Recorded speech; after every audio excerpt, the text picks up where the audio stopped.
اتكلمنا قبل كده في حلقات سابقة عن الذكاء العاطفي والاجتماعي. عايزين نعرف نستخدمه ازاي عملي، او هل الصح ان احنا لما يجي لنا موظف جديد نعمل له امتحان اي كيو تيست اللي هو انتليجنس كويشنير، يعني امتحان ذكاء وخلاص، يعني نسأله مسائل حسابية معقدة او حاجات ممكن نشوف فيها يقدر يجاوب رد فعله، ولا نسأله الأسئلة الاي كيو اللي هي الايموشنال كويشنير، الحاجات الخاصة برد فعله وتحكمه في مشاعره والعاطفة.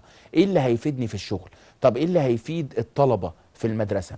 الحاجات دي كلها بتخلينا ان احنا الريبورت اللي بيطلع من اسئلة الاي كيو او الايموشنال كويشنير او اسئلة الذكاء الاجتماعي والذكاء العاطفي هي اللي بتخلينا نقدر نعرف الشخص ده فعلا ايه القوة المحركة ليه، وايه الحاجات المشاكل اللي نقدر ان احنا نحلها له وتخليه ان هو شخص منتج وشخص افضل وشخص كفء وفعال.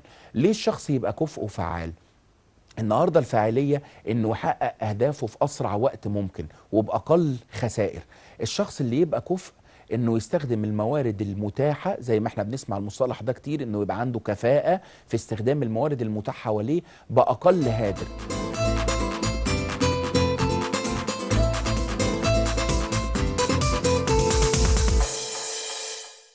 فلو انا النهارده ما قدرتش اعرف التولز والتكنيكس او الحاجات المهمه، الادوات المهمه اللي اقدر اتعامل بيها مع الشخص ده، سواء كان ابني، سواء كان بنتي، سواء كان طالب عندي، سواء كان زميلي في العمل، سواء كان حد شغال معايا في فريق العمل، او شخص بتعامل معاه، او زوجتي او امي او ابوي، اي حد في المجتمع، لازم اعرف اتعامل معاه بالذكاء ده.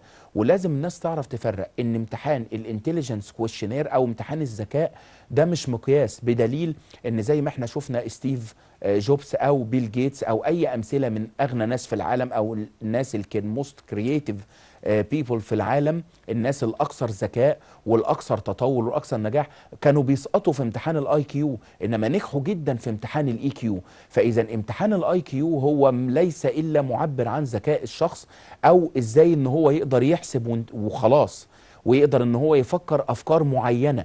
انما الافضل ان انا بشوف ازاي استخدام المشاعر مع وجود ضغط في الذكاء ده هيتحقق ازاي. يعني انا لو تعرضت لموقف معين، لحدث معين، لأزمة معينة، هل هقدر اطلع منها وابقى ناجح تاني ولا لا؟ ده اللي فعلا يبين اذا كان الشخص منتج وكفء وفعال ولا مش هيقدر يتغلب على احزانه. لان انا ممكن ابقى ذكي جدا بس تجيني مشكلة تحبطني، تعمل لي قلق، تعمل لي ازمة، تخليني ابقى شخص فاشل جدا وابقى شخص اروح على النقيض.